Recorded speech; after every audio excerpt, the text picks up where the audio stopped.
This is Dr. Ihab Abdurrahman Ihab Tarawa, consultant of acute care medicine at Soba University Hospital, professor of medicine, University of Khartoum.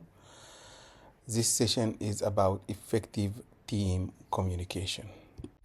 Objective of this session to identify strategies to improve team communication, implement structured communication tools like effective briefing and debriefing, verbal repeat back, call out, spark communication, and explain the concept of critical language. A critical element in effective teamwork is communication. Teams that do not communicate well are not truly teams, but merely groups of individuals working side by side. According to the Joint Commission, communication failure account for a large number of serious healthcare events, including patient injuries and death. Good team leaders do the following: engage all team members, use their first name to bring everybody on, involve team member in two-way dialogue and conversation, encourage feedback, respond to any suggestions and concern, respect and value their team members and their input.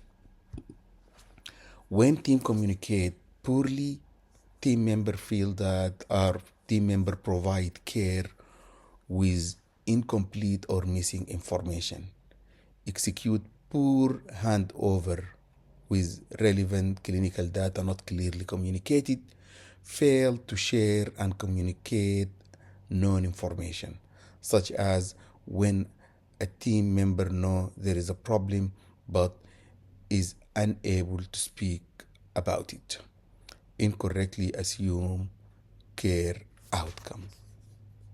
Structured communication technique.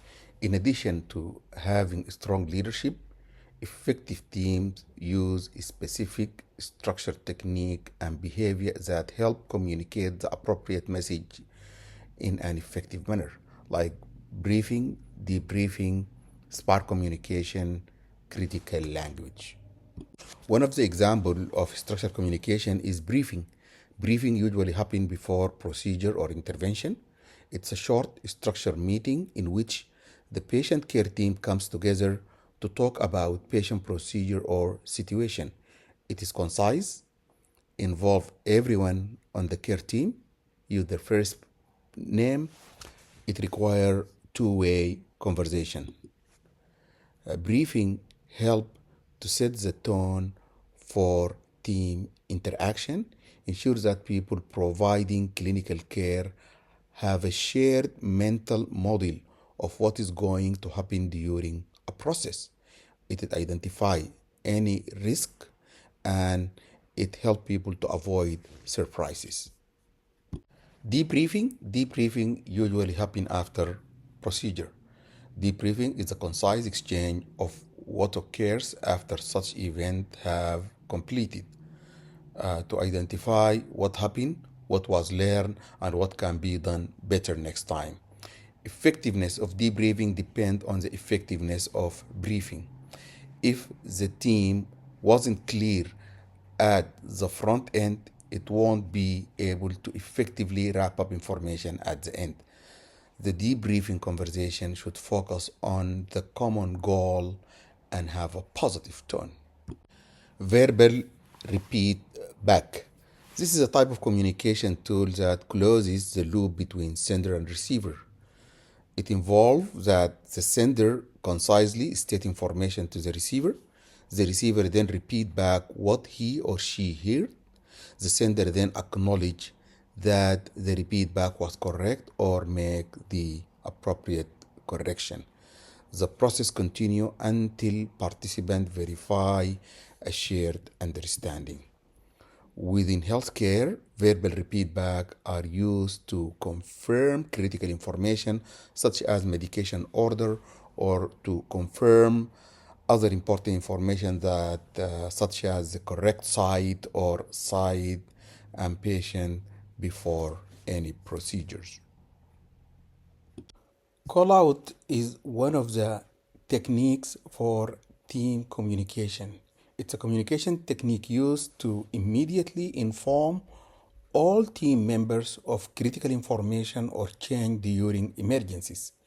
It involves clearly stating important data, example, airway status, to share situational awareness and direct specific action, ensuring everyone is updated simultaneously. For example, in resuscitation, someone say that airway is patent.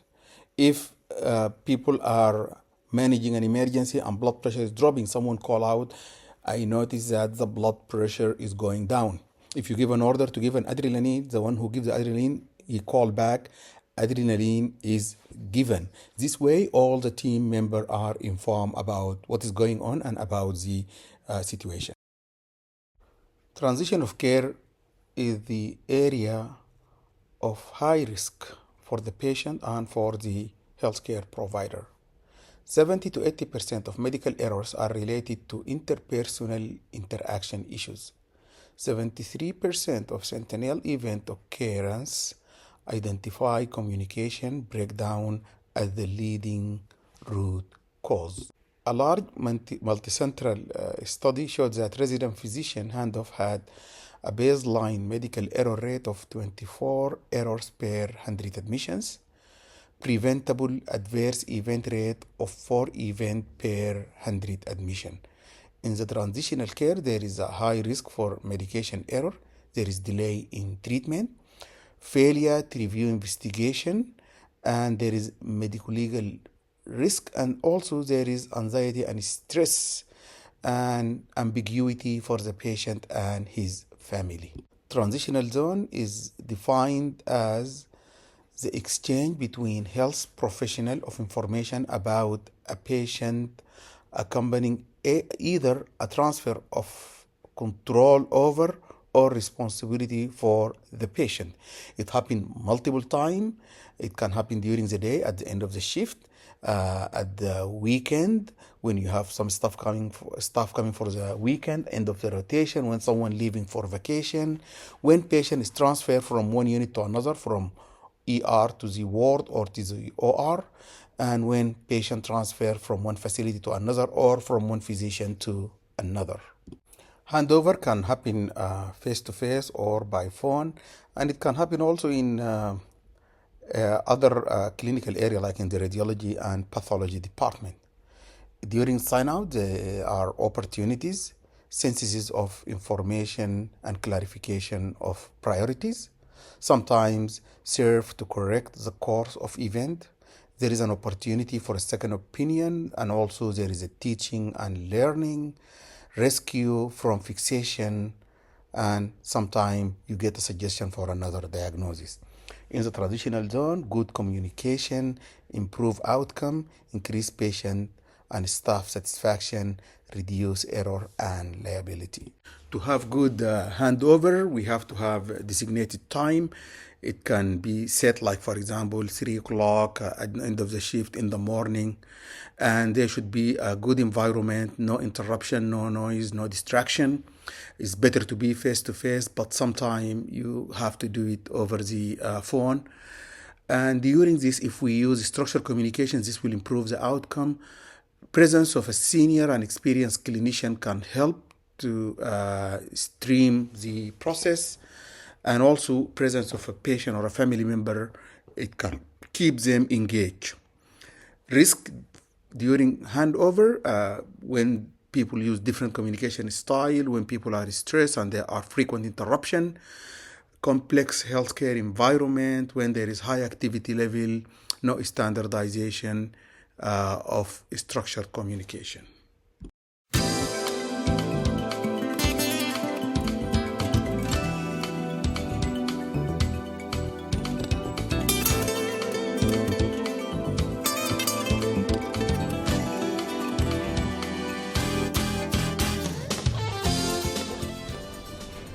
Josh, you're on tonight, right? Yeah, at 5, and I've still got 2 discharges to do. Okay, well, I'm trying to make it out in time for Journal Club, so I'm going to sign out. 6B, who came in this afternoon with abdominal pain, he had some blood work and x-rays, but he's booked for an abdominal CT tonight. Dr. Thomas, can Mr. McKnight have something more for his pain? His BP is 95/60.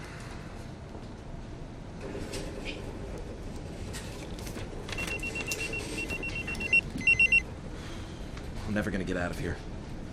Have a good one. Yeah. Dr. Best, call 14928, please. Dr. Best. It's Dr. Best. You paged? Dr. Best, Mr. McKnight is crashing. The ICU team was called. Who? Mr. McKnight in 6B who came in with the abdominal pain. Dr. Thomas told you all about him. ICU wants to know his code status. I have no idea. Well, with his history of cancer. What cancer? And they mentioned something about the free air on his x-rays? I thought Dr. Thomas looked at his x-rays. Oh, he couldn't have. They weren't even done until after he left. I don't believe this. I'll be right there.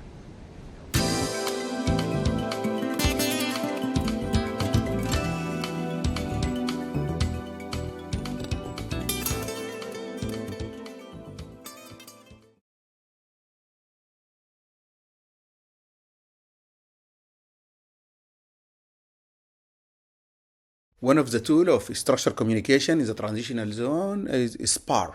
First, you identify yourself and your patient, and then S for situation, B for background, A for assessment, and R for recommendation. In the situation, a concise statement of the problem, what is going on now. Background, pertinent and brief information related to the situation, what had happened, and during assessment, analysis, and consideration of option, what you found or you think is going on. And finally, you come with a recommendation request. Maybe you need to see this patient now, or recommend for action, transfer, or do certain studies. SPAR communication provides clear, consistent way of communicating among team members. And it promotes critical thinking. When you are preparing, you organize your thought and you gather and deliver relevant information. It ensures completeness of information and decrease risk of significant missed data. And during this process, we need a flat hierarchy within the team. It enhances team work and collaboration between healthcare providers. IPASS is also one of the structured communication technique in the transitional zone or during sign out. I, it is for illness severity if the patient is stable or critical or unstable. P for patient summary about the background, event leading to current admission, hospital course, and ongoing assessment and plan. Then you have the action list to do. What lab to do, what radiology to follow, what consultation to do. And then you go to situation awareness and contingency plan, know what is going on, plan for what might happen in case there is certain deterioration, to call ICU, to call surgery, or if the patient is terminal, not to do CPR. Then synthesis by receiver summarize what was heard, ask questions, restate key action, and to do items.